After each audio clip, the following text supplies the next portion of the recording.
Hello, welcome to Courageous Consciousness. I'm DJ Gallup, and in today's video, I'm doing another Law of Attraction case study, and this time it is one of my all-time favorite people, Miss Dolly Parton.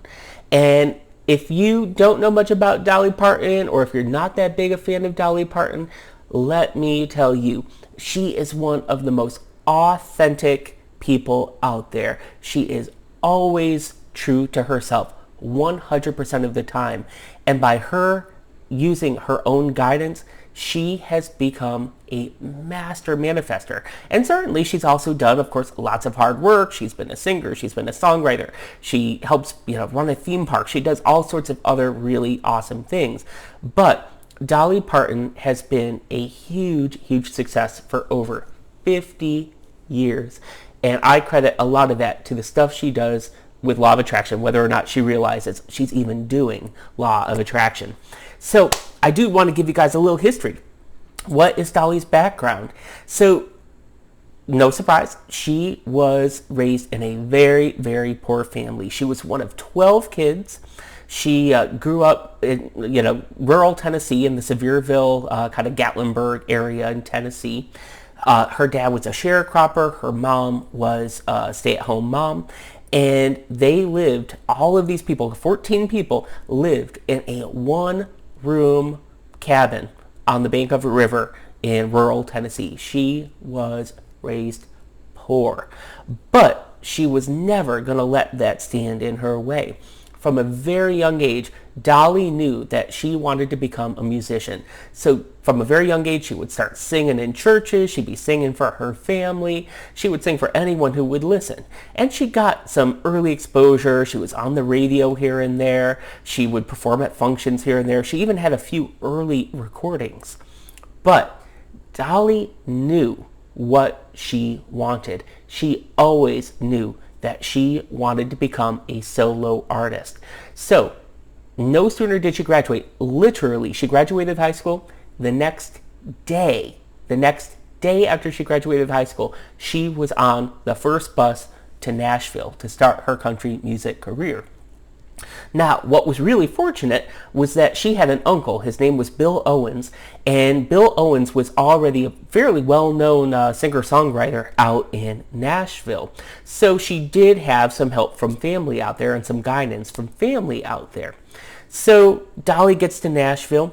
She starts by making her name as a songwriter. She wrote a lot of really great songs for a lot of great artists. But her real lucky break came in 1967 when she was asked to be a co-host or a guest spot on the Porter Wagoner Show, which was a fairly popular country music show at the time. And so there were some early problems with this. There had been an earlier singer on the show who was very popular, who had been let go, and Dolly was replacing her.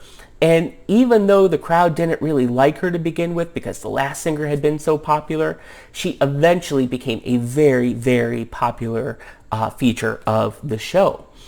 Now, of course, Dolly came to Nashville to be a solo artist. So along the way, even though she was doing all of this work with Porter Wagoner, she was coming out with all these great duets, very successful with Porter Wagoner, she kept her eye on the prize the entire time. So Porter Wagoner, of course, also really supported her career. And so the label she got signed with at the beginning, they did not see Dolly as a country artist. They saw Dolly as a pop artist. And so they kept trying to release these pop singles, but they just weren't charting. They just weren't moving any copies or giving any radio airplay. So finally, the label kind of relented a little bit, and they allowed her to start releasing country music.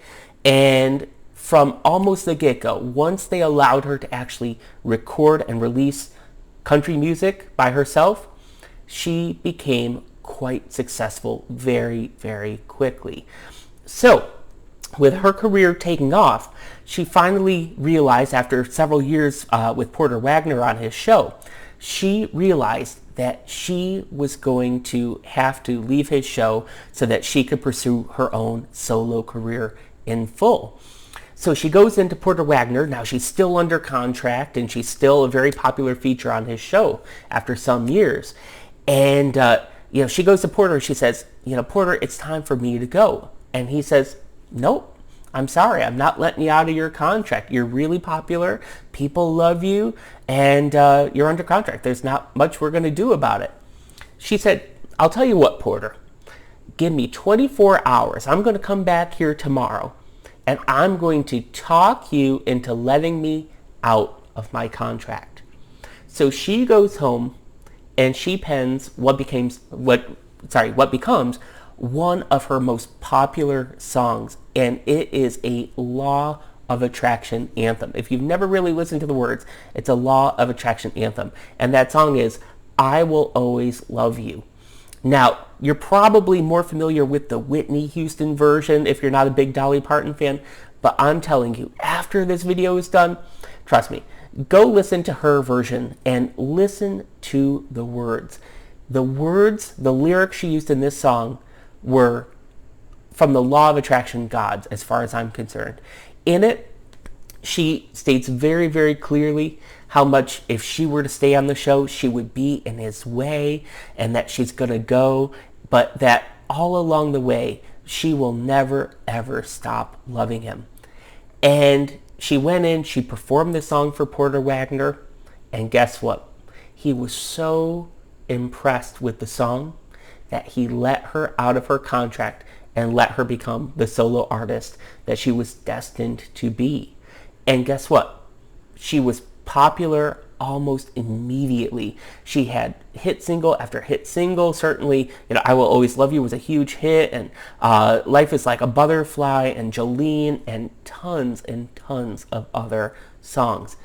Dolly kept her eye on the prize the whole time. She knew she wanted to become a solo artist, and she finally made it. She was true to herself, and she was really starting to make it. So anyway, her career in the 70s took off. She became a very prominent solo artist. And then in the 80s, in addition to all of her great country music, she started acting. And she was in, once again, hit movie after hit movie. She was in Best Little Whorehouse in Texas, and she was in 9 to 5 and Steel Magnolias and lots of other fantastic movies. Her career kept taking off. And I think it says something, law of attraction wise, for anyone in music and anyone in the entertainment industry to have a career that spans over 50 years. She's come out with 40 some, I can't remember, I think it's like 45 studio albums by now. And she has been a successful artist for over 50 years, reinventing herself time and time and time again. And she's become one of the wealthiest celebrities out there too. She is now worth an estimated $500 million, according to Forbes. She is one of the wealthiest musicians on the planet. And she would not have done any of that if she had not always been so true to herself, if she hadn't always listened to her gut and her higher self and always pursued what she wanted to go for. But even now, she is a constant vehicle of expansion. That's one big thing with law of attraction, is that expansion is natural. Either you can let yourself expand and keep exploring new things and let yourself grow, or you are constantly hemming yourself in, which is not good. But Dolly has gotten so wonderful at her philanthropy game.